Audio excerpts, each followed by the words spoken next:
because we're in 2023 and we have to talk about AI in all of our talks, apparently, I tried to ask DALL-E what a developer replacing a SQL database with MongoDB looks like. It looks like that. So something, I like the fact that it draws like which is kind of how I felt the first time I've used MongoDB. So in this talk today, I'm hoping to help you understand a little bit more about document databases, how they work, and how to help you to change your mindset from a relational database to something like a document database. So it won't be All right, so hi, my name is Joel. I work as a developer advocate at MongoDB. Everything I'll be talking about today, obviously I'll be using MongoDB as an example. This should all apply to pretty much every document database that are available on the market, though. I am based in lovely Ottawa, Canada. I'm actually French-Canadian, so that's the charming little accent that you might hear. If you ever want to get in touch with me, Twitter, when they're not evil, is kind of a good way to reach me. LinkedIn also works, whatever. Feel free to reach me. I'm always open, always happy to answer any questions you might have. So what are we going to talk about today? Just so you still have like a minute to leave the room if you want to. I'll cover kind of NoSQL, what it is, but very, very quickly, I'll jump right into document databases. And I'll talk about understanding how relational data works in a document database. A lot of the things I hear all the time is, oh, I can't use a document database because my data is relational. We're going to cover that. Talk a little bit about how to do your schema designs, maybe touch on advanced patterns, but time is very limited. And then data modeling tips and tricks. And then we'll see how to migrate. So what's a NoSQL? NoSQL are just a bunch of new sorts of databases that came out to be more web scale. I was kind of expecting the comment at some point. Somebody did it earlier. So just different types of way to think about your data. There's a lot of different NoSQL databases out there. Key value databases such as Redis is a good one. White column stores, graph databases are a very interesting way to think about data, which is more about relation than the actual data. But most importantly, not most importantly, but I'm going to specifically talk about document databases today. So what's a document database? Well, it's just a different type of database, a different way to store your data in a database. In short, it works pretty much just like you would expect for any other database. And the terminology is very similar. So you can see here, like a database is a database. There's a few differences when we talk about tables in SQL. We're talking about those map to collections in the document database. And when we talk about rows in a table, those maps to documents, hence the name document databases. But everything else is pretty much the same. You've got indexes, you've got views, you've got transactions, all the things that you would come to expect from your typical relational database.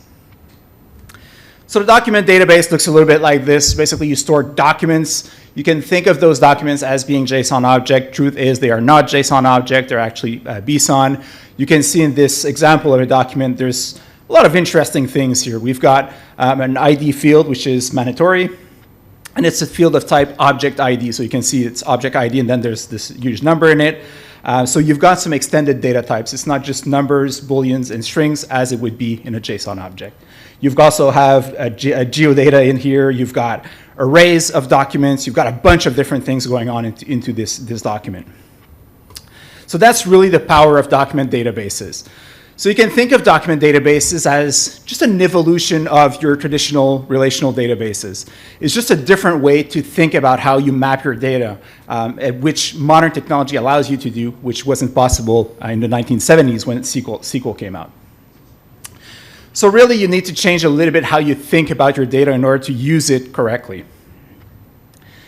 Back in my days, as you can see from my gray hair, data was modeled independently of queries. So when we were using SQL, actually not just in my days, still the way we do it most of the time, if we take a look at this application, for example, this is a recipe book site that I'm going to put up. It's going to be very popular. I'm going to have like gazillions of people coming in to see this very famous recipe.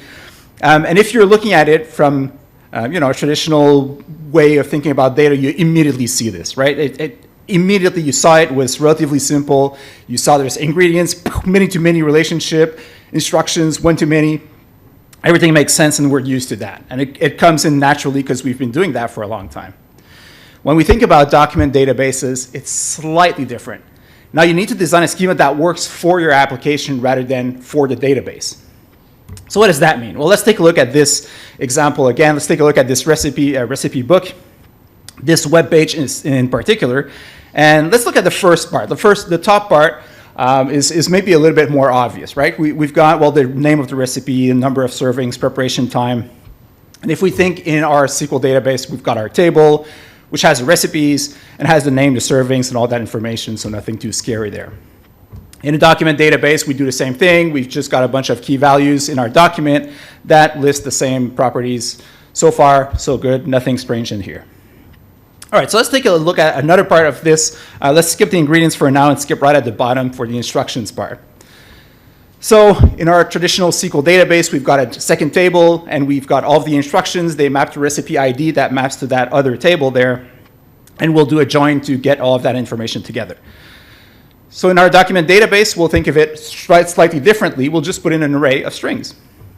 And that works great, because all of those instructions are specific to that recipe. You're never going to reuse any of those instructions in another recipe. So it makes sense to have everything together into one single document. So now you can retrieve that document, use it directly on your web page. All right, let's go into a little bit more complex, and let's take a look at those ingredients now.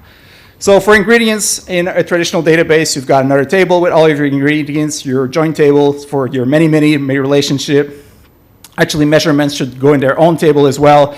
So now you end up with a bunch of tables. We've got this super weird table which has just a bunch of IDs in it, which if you try to look at it on its own makes absolutely no sense. So you really need to join that data in order to make sense of it. In your document database, nothing prevents you from creating this array again. This time it's an array of ingredients. Each one of our ingredients are there with the quantity and the unit. Right there. Now I know what you're thinking. Duplication, inconsistent data. All right, so what are we going to do about it?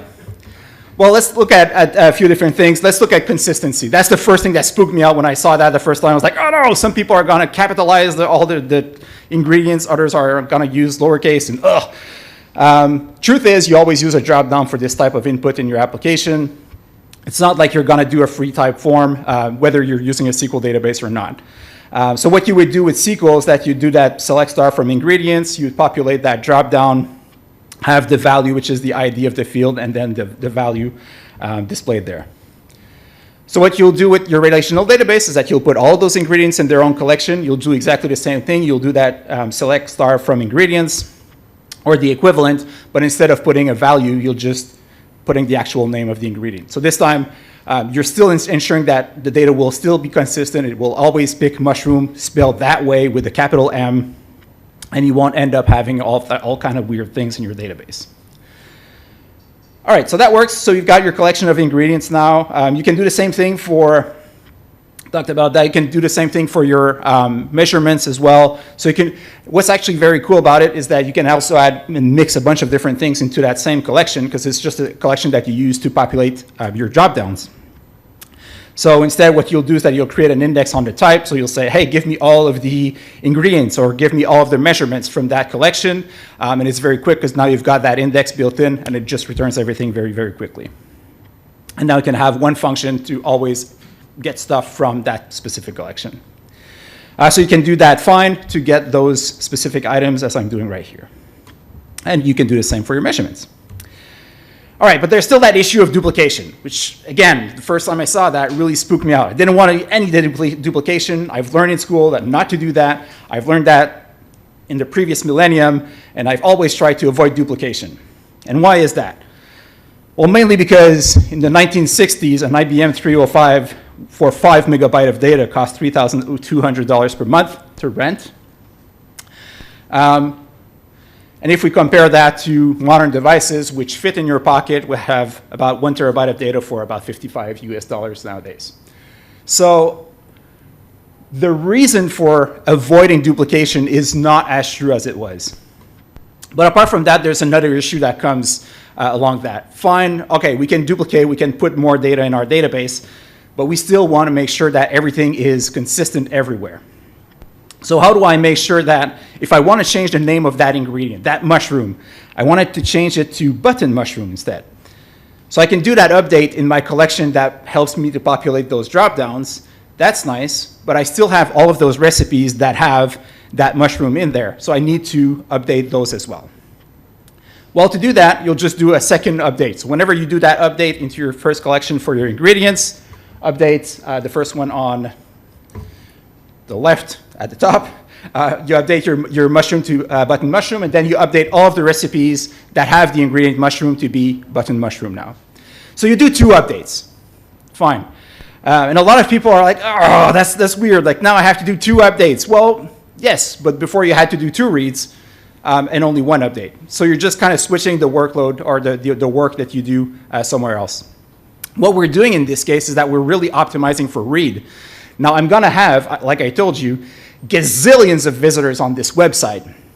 So I want my database to be ready to serve all of those entries very, very, very quickly. I don't want to do that join and try to map those 2 tables. That's an expensive operation. So if I can avoid that and make sure that I can deliver much faster results, then it's okay if I need to do an update that takes a couple of extra milliseconds, because I'm not going to do that update very often. Chances that the names of the ingredient will probably be mostly stable across the life cycle of my recipe. So I'm really optimizing for read in this case. And that's what we mean by changing a schema based on your application. All right, but what's really cool now is that I've got this document, as I've shown you, and we've got all of our ingredients, all of our instructions. So now I can do items.find or recipes.find1 with the ID, and I retrieve the whole recipe. And I can just use that, put that on my web page, I'm done. Like, there's no need for processing to rebuilding that object on my front end. Everything that I need, I just use directly on my web page. So much easier to use, much better developer experience as far as I'm concerned, which is one of the reasons why I like to use that. But also, again, we're optimizing for read. So we're making sure that we deliver very fast as the users read. And then we can accept a little bit slower operation on the update side by doing 2 different updates. We can do transactions to make sure that the updates are happening at the same time. There's a bunch of different things that you can do there. I know that's often a concern. There are ways. I'm not going to cover that today. I'm not going to go that deep, but yeah, there are ways to do that. Okay, so now there's one thing I wanted to add to my application. I want to add like profiles for the chefs, like all of the authors of the recipes. So I'll have this new page that'll list all of the recipes for, or all the socials and all that stuff for the authors. So what I'll need to do is that I'll need to have a collection for all of my my authors on the left, and I still have my collection on the right, or my specific document for that recipe. And I want to specify that, oh, this recipe was created by a specific author. So there are ways to do joins in MongoDB. That's kind of a misconception. People think that you cannot join data. That's not true. You can still do those. But just before I get there, last time I gave this talk, someone's like, oh, wow, you jumped into aggregation pipeline. I have no idea what an aggregation pipeline is. So I'll take a little interlude despite me not having any time at all to deliver this whole talk. But aggregation pipelines are a way to do some very intense calculation or queries in MongoDB. So if you want to perform more complex operations than just a find one, by ID or find one on a specific criteria, you can use aggregation pipelines to build pipelines that will filter down to the result that you want. So basically, in this case, we've got an example where I've got all of my listings, and then I do a match operation, which will kind of filter down all of my records, pass it down to the next stage. The next stage is a group that will group all the information. So if you want to do something like, oh, give me all the recipes where the chef is from Canada, you'll use a bunch of aggregation stages to query that data in order to get that. So there's a lot of different stages that you can use. Match, group are very common, but the one I'm going to talk about specifically is $lookup. So back to our regular programming. Joining data. So how do you join data? Well, pretty much the exactly same way you would in a SQL database. So in my recipe document, I'll add an author field, which will have the value 1, which maps to the author number 1. Now what I'll want is to join those 2 data sets together. So what I'll do is that I'll do an aggregation pipeline, so recipes.aggregate. I use the $lookup stage, and I say map the author ID 1, and just fill that as part of my document being as the author data field. So now my document on the right looks a little bit like this. I now have all of the author data as part of it. All right, we've got a little bit of time for one advanced pattern, one that I really like. Because that one, I think, when I'm looking at this, and I'm looking at my recipe book again, I want to have the author name on the page.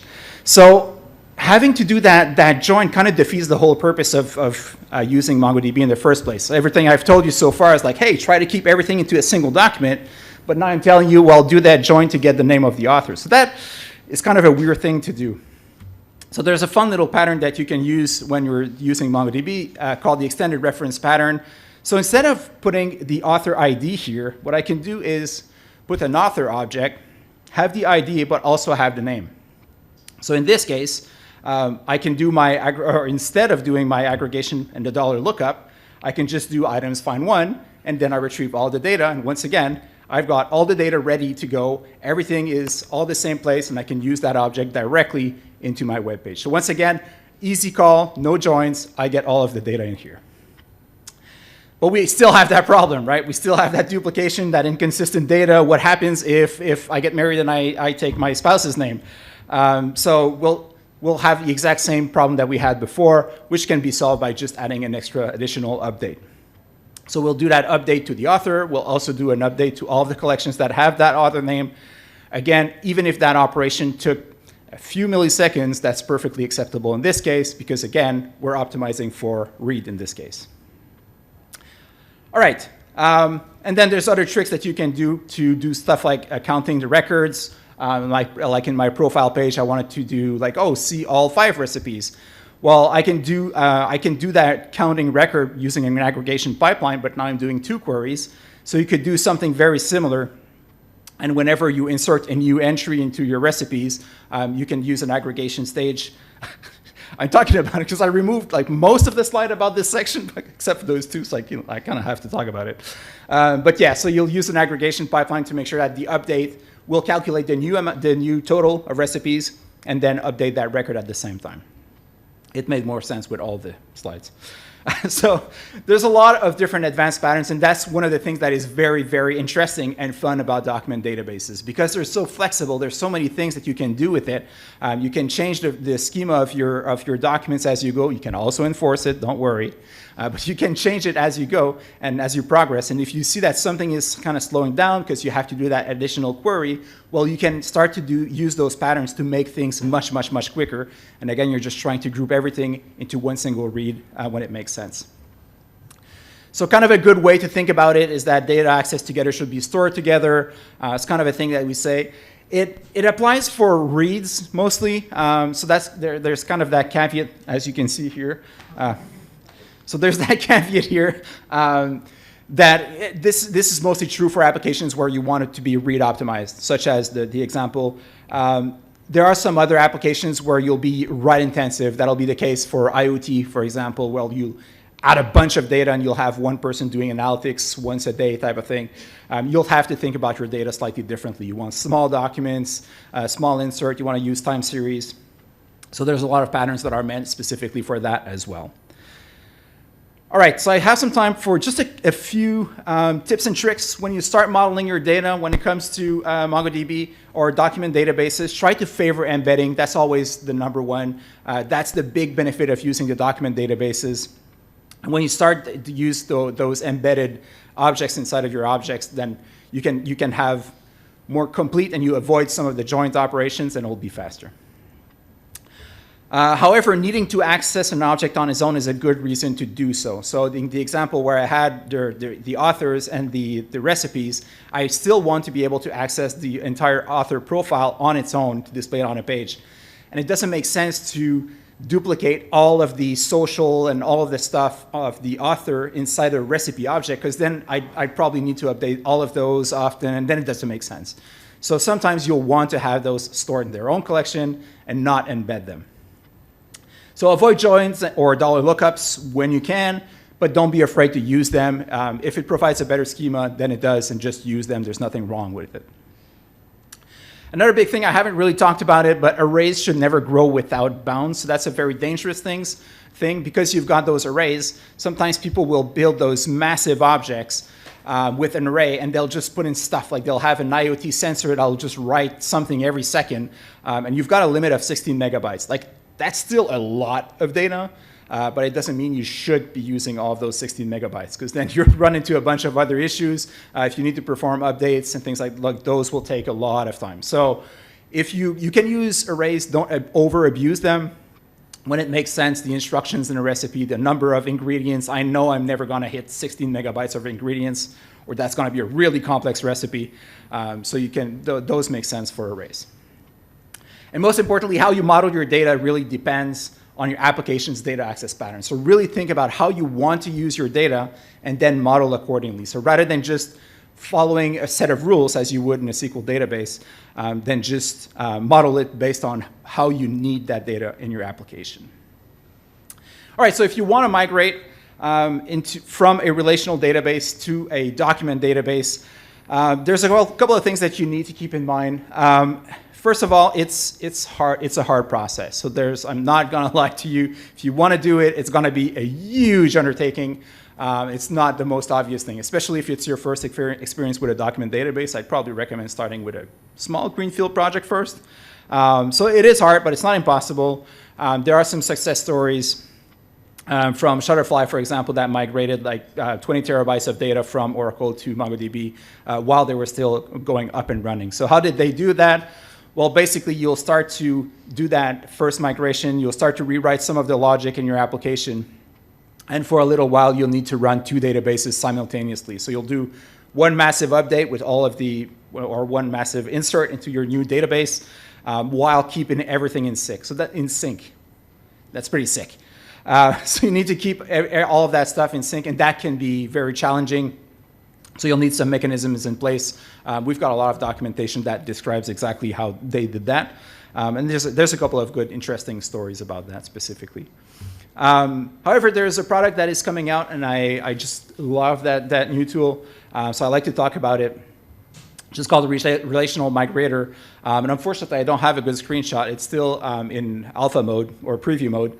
But basically, it lets you connect to your SQL database using your typical ODBC, and then you'll have all your layout, and you'll say like, oh, well, all of those instructions, I want them to be part of my recipe object now. And it will try to rebuild all of your schema in a document database, and you'll see how all of those fields are mapped to. And then you can just go click and start the sync, and it will start by doing exactly that. It'll do that massive insert, and then it will make sure that it keeps everything in sync. And now you'll have those two databases running, and you can start changing parts of your code to connect to your MongoDB instance until you're satisfied with all of the code being looking at the document database instead of MySQL or SQL. Whew. That was a lot of content. Like I had a 45-minute talk there. Let me catch my breath and do the recap. So we'll have 1 extra minute for questions. So quick recap of all the things we've covered. Document databases, it's basically JSON on steroid. So that's kind of a way to think of it. So just think of a JSON object stored in a database. I'll have a link with all of those. So I know that the text is very small, but you'll have the link to the slides in a minute. So relational data in documents. Yep, that's perfectly doable. Document databases, you can think of them just as an evolution of RDBMS. As far as schema design goes, design a schema that works for your application. That's really the number one thing that you need to think about. Couple of advanced patterns I've talked about, the computed very quickly, although I didn't have the slides, as well as the extended pattern. And a few tips and tricks. First of all, favor embedding whenever you can. If you need to access an object on its own, store it in a collection of its own. Avoid joins and lookups if you can, but still use them when it makes sense. Arrays should never grow without bounds, and how you model your data depends on your data access patterns. And finally, the migration considerations, and take incremental approaches. So start small, start by doing that first stop, and then change the code slowly but surely as you progress. So I have a couple of extra resources. I'll store everything in one single link at the end. If you're interested in knowing more about MongoDB, I know it's not here. It's not as nice and beautiful and pretty, but Milano, they're going to have a MongoDB day in a couple of months, so October 4 if you're interested. And I have this link with all of my slides, all the additional resources. QR code leads to the same place. And that is all I had. Thank you very much. Thanks a lot.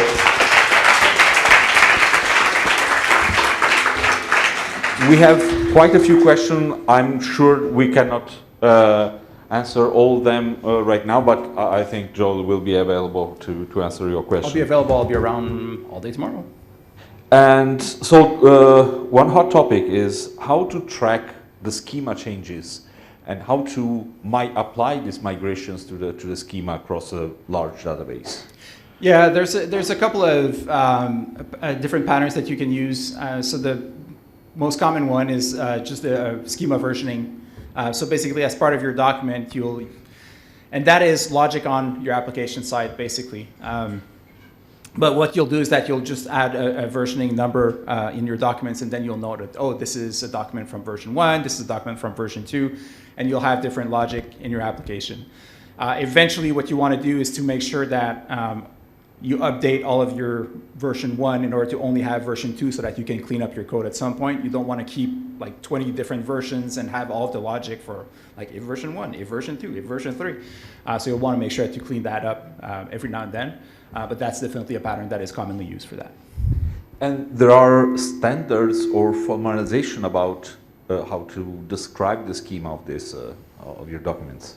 So no, there isn't any standard ways to do it, and that is probably the scariest thing, at least for me when I started with document databases, is that there's, like, it seems a little bit overwhelming. I used to write some code, and if it didn't work, and if it sucked, there was a DBA that would just come in and fix it for me. And now using a document database, I'm kind of responsible for my queries, which is kind of spooky. But there's no real standardized way to do it either. So you really have to adapt based on your document patterns and see how that goes. And if at some point and that's kind of the whole idea, is that if your application changes and evolves in a way that, oh, all of a sudden now I need to do that additional query to count the number of recipes every time someone looks at a profile, and then I see that my database is getting a little bit slower, then I realize that I need to change my patterns a little bit and use like the computed pattern, for example. So that's kind of how you'll evolve throughout the life cycle of your application. Thank you. And there are edge cases, or have you encountered edge cases where actually the relational approach works best than the document ones? I am paid to say no. I think just like any other tool, it's always a matter of finding a tool that works for you. And I was lucky enough that when I joined MongoDB, of course, that's when I started using it a lot. But I had a couple of experiences before, and I had the opportunity to be able to try and play around with it and do a couple of mistakes. If you don't have that luxury and you need to deliver tomorrow, pick a tool that you're comfortable with. Like, don't start with something brand new that you know that there's some sort of learning curve in it. Like, it's much easier to pick like boring technologies from time to time. But I think ultimately, I think it's a tool that makes me more productive as a software developer. I think it provides me with different tools, and just makes more sense once you get into that mindset. It makes more sense to use the data in a more natural way. And do we need to run multiple write on a transaction to solve duplication issues? I mean, can you repeat the first part? Reading as it's written, do we need to run multiple write on a transaction to solve duplication issues in the data? So when you run aggregations, etc. Yeah, there are ways to, and that's too bad. I shouldn't have removed the slides. But in the computer pattern, I show how to do it in one single step using an aggregation pipeline. So you can do that read, do that count, and then do that write at the end. So there are ways to group multiple operations within by using aggregation pipelines. And one last question, then the other you can do in person. How much time did it take to migrate 20 terabytes of data? Good question. I don't know. I wasn't there. But I think there was a time thing. It didn't. But yeah, no, those are huge undertakings, and it's not something that you do over a weekend. That's for sure. So I'm not gonna lie. It takes some time, takes some work, but it's definitely possible. Thank you so much. Thank you very much. Big round of applause.